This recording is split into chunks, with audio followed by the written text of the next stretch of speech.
With the release of Guardians of the Galaxy Volume 2, I wanted to take the time to talk about, the now titled Volume 1, and why I believe it's such a special and pivotal Marvel movie.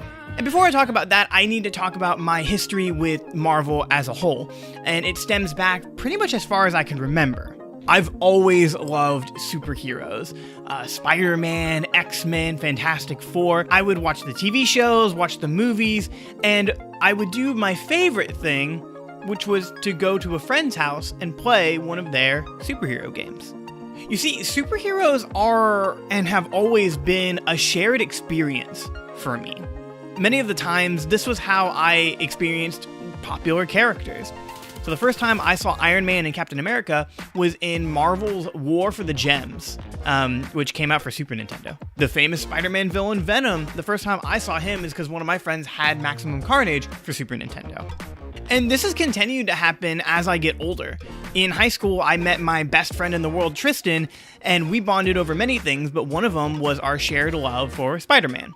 However, the most important shared experience I had was in 2006 with the release of Marvel Ultimate Alliance.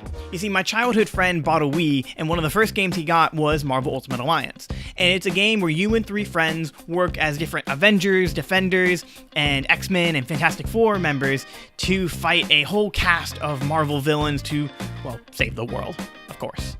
I have a ton of fond memories with this game, and it actually just got re-released on Xbox One and PlayStation 4. So if you're interested in the Marvel Cinematic Universe, really check that game out. I highly recommend it. But nevertheless, this was the biggest catalyst for my Marvel knowledge, because the game had a ton of characters, and you could build your team based off which characters you choose. And of course, I picked characters like The Thing and Spider-Man, but since the cast was so vast, there's like over 20 different characters, there were so many that I didn't know. This was the first time I saw Luke Cage and Doctor Strange, and Miss Marvel, or as Captain Marvel she's now known, who's now one of my favorite superheroes. And it was so cool because every character I wouldn't recognize, I wanted to learn more about. So when I'd see a new character and I didn't know where they were from, or the game didn't explain it, I would go to the internet and start researching the different comics and stories and like crossover events that involve those characters. So I started learning more and more about them. This is where my love for the MCU comes in, because when I see things like Thanos and the Sanctum Sanctorum and the Infinity Stones, and even in Avengers, the first time you see a helicarrier, which is so cool, it's all this stuff that I knew as a kid, and they were just stories to me. I didn't even read the comic books, so I had to do a lot of my own visualization to this. And now they're being made on the silver screen, and they're these big, huge blockbuster movies. And now it's this global shared experience of where everybody's showing different characters and different people. And it's so exciting for me because I know so much about it. So let me go back to what this whole video is about. The Guardians of the Galaxy. And where do they fit into all of this? Well, they don't. Well, at least they didn't. You see, after seeing the Avengers, I was so excited to see what Marvel Studios would do next. And I saw that we were going to get another Iron Man movie, another Captain America movie, another Thor movie, and of course, another Avengers movie. But what was strange was in the middle was this movie called Guardians of the Galaxy. And let me tell you, I know a lot of very obscure Marvel stuff, but I had never heard, and I didn't even know who or what the Guardians were. Pretty much no one had. They were a 70s cosmic superhero team that had a pretty good run, and a couple crossovers with some Marvel mainstays. But it wasn't until 2008 when they were reinvigorated that they got a little bit more popular.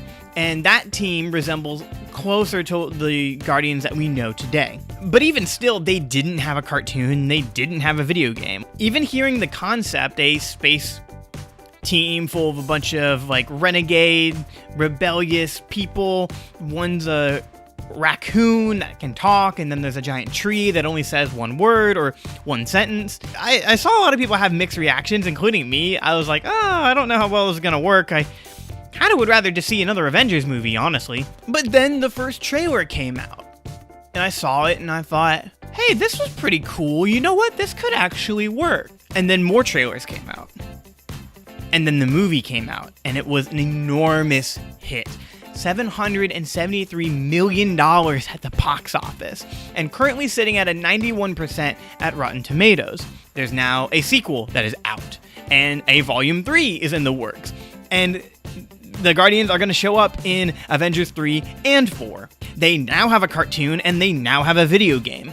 Everyone knows the name Star-Lord. Finally.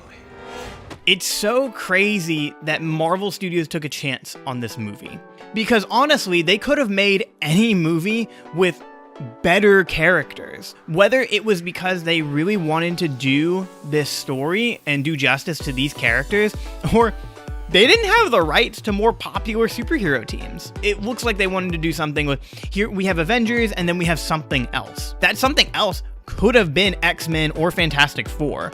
Like, they worked hard to get the rights to Spider-Man. If they really wanted to, they could have tried getting the rights to X-Men and Fantastic Four. But they took this huge gamble on Guardians. And the only reason it succeeded was because of the passion of all the actors and the crew members. I'm talking about the writer and the director, James Gunn, the costume designer. It was just a whole team of people that really worked together to make something very unique and different. It's a shining example of what Marvel does best and how its different movies blend different genres and different tones. You know, we can have movies like Civil War and Daredevil and Jessica Jones, even though they're TV shows, we can have something much, much darker, but then have something kind of fun and exciting like Doctor Strange or Guardians, or even like Thor Ragnarok. But they all exist in this shared universe that blends together, and it's incredibly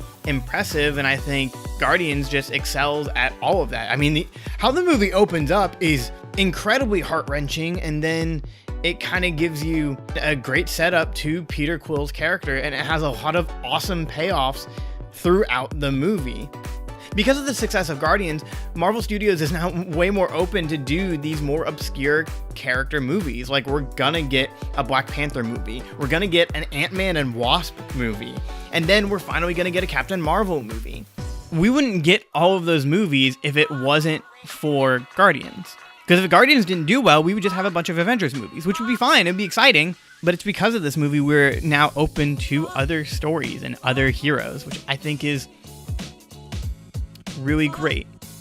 Marvel Studios showed that a shared universe could work with the Avengers films, but Guardians of the Galaxy showed us that this series could last and have potential and even stand on its own.